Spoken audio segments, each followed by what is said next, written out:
গৌতম রায় এডুকেশনে সবাইকে স্বাগত। Time and ওয়ার্কের অঙ্কগুলো হচ্ছিল। আজকে 4 নম্বর ক্লাস। আগের ভিডিওগুলো যদি না দেখে থাকো অবশ্যই প্লেলিস্টটিকে দেখে নেবে।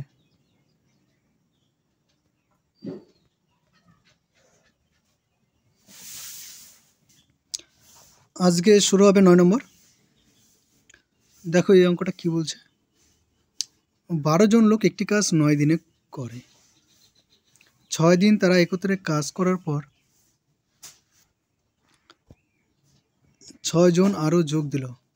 কত দিনে বাকি কাজটি শেষ হবে?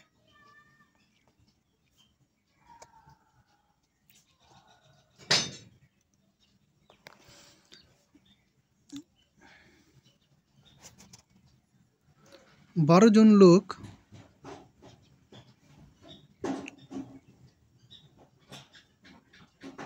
নয় দিনে সম্পূর্ণ কাজ করে ফেলতো।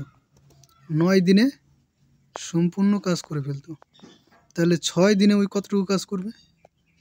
দেখো 3 ভাগের 3 ভাগ হচ্ছে 9, 3 ভাগের 2 ভাগ হচ্ছে 6। তাহলে 6 দিনে টোটাল কাজ যদি 1 অংশ হতো তাহলে 3 ভাগের 2 ভাগ কিন্তু ওরা কাজ করে ফেলেছে, আর 1 ভাগ বাকি আছে। ঠিক আছে, আর 1 ভাগ কেন বলছি, 2, তাহলে আমাদের কাজ বাকি থাকবে 1 ভাগ। তার মানে বাকি আছে 1/3 অংশ কাজ। 1/3 অংশ কাজ কিন্তু বাকি আছে। 6 জন আরও যুক্ত হলো, মানে 12 জন ছিল সেখানে আরও 6 জন যুক্ত হয়ে টোটাল হয়ে গেল 18 জন।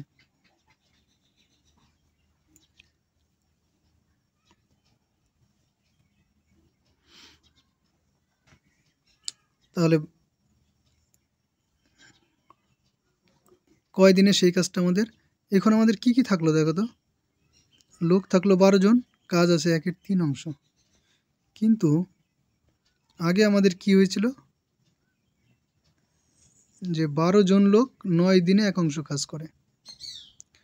তার মানে 12 জন লোক 1 অংশ কাজ করে 9 দিনে। ঠিক আছে, তাহলে 18 জন লোক যদি সেই 1 অংশ কাজ করে তাহলে কিন্তু দিন আমাদের কম লাগবে।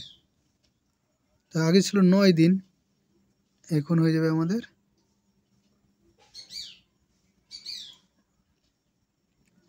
12/18। এবার 1 অংশ কাজ করতে এটা লাগলো, তাহলে 1/3 অংশ কাজ করতে কত লাগবে?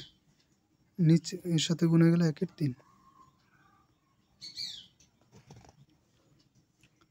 9 দুগুণে 18,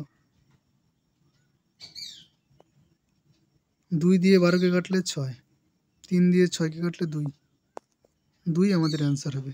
অপশন নম্বর এ। অপশন নম্বর এ কিন্তু আমাদের রাইট অ্যান্সার। আর মাত্র 2 দিনে কিন্তু কাজটা শেষ হয়ে যাবে। এইবার হচ্ছে ব্যাপারটা 6 দিনে শর্টকাট করার চেষ্টা করি। 6 দিনে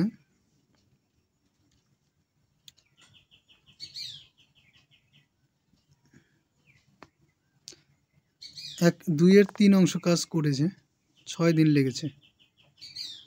আর 1/3 অংশ কাজ 12 জন লোকই যদি থাকতো, এটা করতে যদি 6 দিন লাগে, এটা করতে আমাদের 3 দিন লাগবে, তাই না? যখন এই অবস্থায় 3 দিন সময় লাগবে, 12 জন লোক থাকলে তার 3 দিন সময় লাগতো, তাহলে 18 জন লোক থাকলে কয় দিন লাগবে?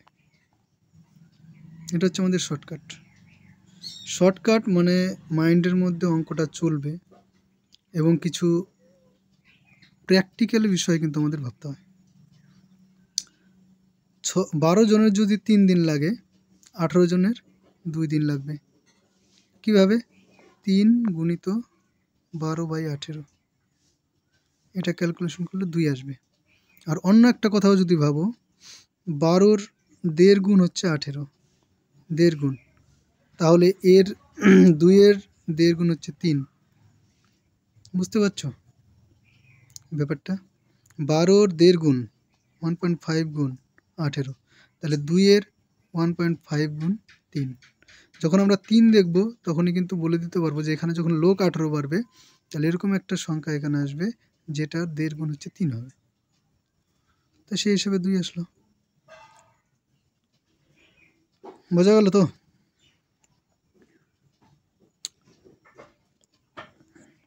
10 নম্বর, 4 জন পুরুষ 6 জন মহিলা, এরা কিন্তু একত্রে। এবার ও বলেছে আগের অঙ্কগুলোর মতো কিন্তু বলেনি বা। একটি কাজ 8 দিনে করে, অন্যদিকে 3 জন পুরুষ ও 7 জন মহিলা ওই কাজটি 10 দিনে করে।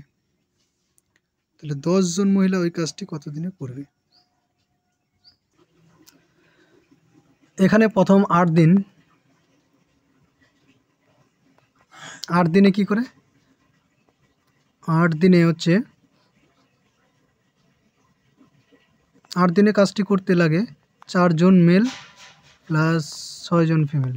তাহলে কাজটা যদি 1 দিনে করতে হতো তাহলে কত লাগতো? 8 দিয়ে গুণ হয়ে যাবে 30 m প্লাস 48 f। পরের শর্ত অনুযায়ী 10 দিনে কাজটি যদি করে 3 জন মেল লাগবে প্লাস 7 জন ফিমেল লাগবে। কাজটা যদি আবার 1 দিনে করে তাহলে 1 দিনে যেই পরিমাণ কাজ করে সেটা হচ্ছে 30 m প্লাস 70 f।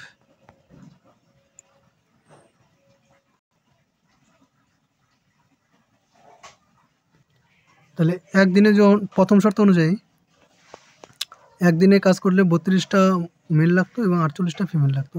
আর দ্বিতীয় শর্ত অনুযায়ী 1 দিনে কাজটা সম্পূর্ণ করতে 30 জন মেল লাগতো এবং 70 জন ফিমেল লাগতো। তাহলে 1 দিনে যে সম্পূর্ণ কাজটা করে 1 দিনের কাজটা হচ্ছে ইকুয়াল হয়ে যাবে 1 নম্বর এবং 2 নম্বর সমীকরণ হয়ে যাবে আমাদের ইকুয়াল। তাহলে এখানে 32 m plus 48 f equal to 30 m plus 70 f। এখান থেকে যদি আমরা বের করি তাহলে মেল আর ফিমেলের রেশিওটা আমাদের বেরোবে হচ্ছে, মেলগুলো এদিকে নিয়ে আসি তাহলে 2m ইকুয়াল টু 22 f, তাহলে 2m, তাহলে m ইকুয়াল টু 11 f।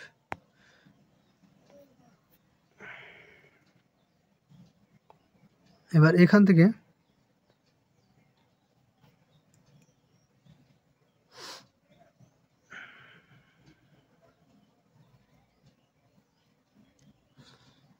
আমরা যদি m এর মানটা f বসিয়ে দিই তাহলে 8 দিনে যে পরিমাণ কাজ করবে সেটা হচ্ছে 4m equal to 44 f plus 6 f equal to 50 f। তাহলে 50 জন মহিলা এই কাজটা করতে ওদের 8 দিন সময় লাগতো। তাহলে 10 জন যদি ফিমেল হয় তাহলে কত দিন সময় লাগবে? 5 8 40। 40 option number C right answer. Next অঙ্ক বলেছে 25 জন লোক 10 জন বালক একটি কাজ 6 দিনে করে, অন্যদিকে 21 জন লোক এবং 30 জন বালক ওই কাজটি 3 দিনে করে। কতজন বালক 40 জন লোকের সাথে ওই কাজটি 4 দিনে করবে?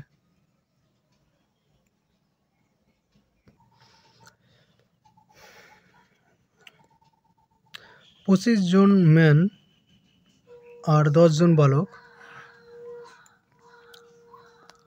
6 দিনে 25 ম্যান প্লাস 10 বালক এরা 6 দিনে যেই পরিমাণ কাজ করে এই কাজটা হচ্ছে 21 ম্যান প্লাস 30 বালক এরা 5 দিনে করে।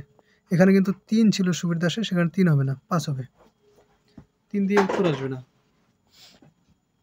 ভুল আছে ওইখানে, একটু টাইপিং মিস্টেক আছে। এবার যদি ক্যালকুলেশন করি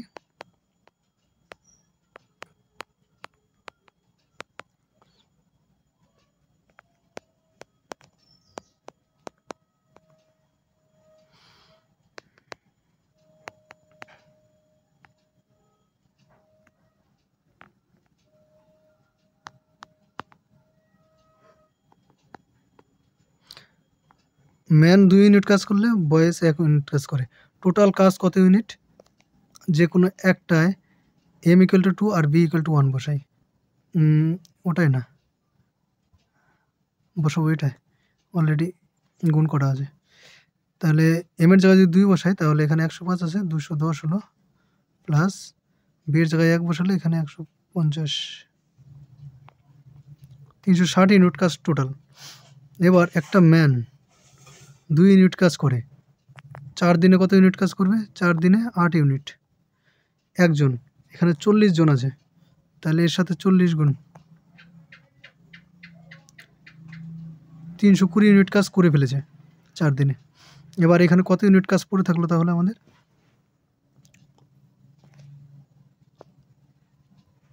কাজ পড়ে আছে আমাদের, বিয়োগ করি এই দুটো থেকে, 40 ইউনিট কাজ পড়ে আছে, তাই না? 40 ইউনিট কাজ 4 দিনে করে, তাহলে এক দিনে 10 ইউনিট করে করবে। আর 10 ইউনিট করতে বালক লাগবে কয়টা? একটা বালক 1 ইউনিট করে, তাহলে এখানে আমাদের 10টা বালক লাগবে। তার মানে option number D right answer.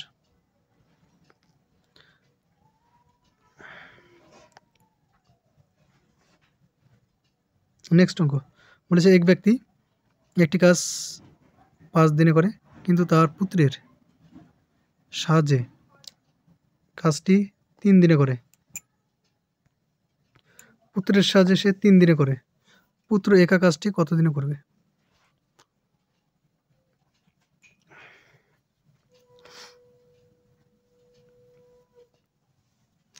একটা ম্যান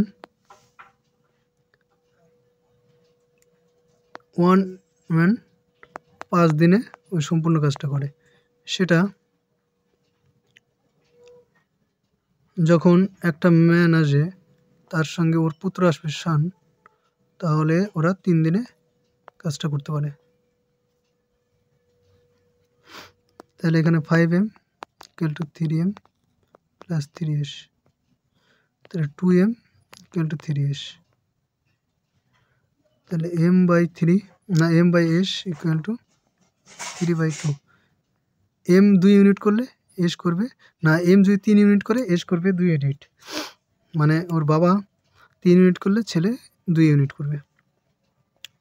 তাহলে টোটাল কাজটা আমরা দেখি, টোটাল কাজটা তো 5m, মানে 15 ইউনিট, যদি ইউনিট ভাবা হয় 15 ইউনিট টোটাল কাজ।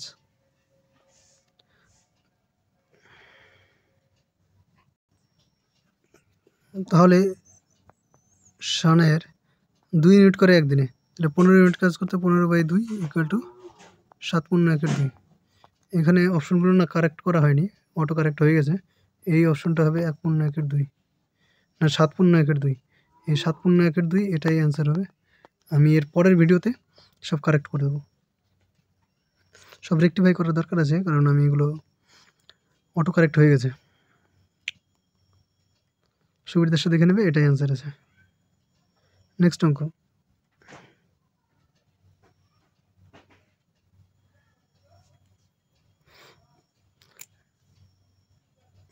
অঙ্কগুলো দেখে মেলাতে হবে, কারণ মেলানো হয়নি, যেখানে সেখানে ঢুকে গেছে, টাইপিং মিস্টেক প্রচুর। এর পরের দিন আবার করব 13 নম্বর।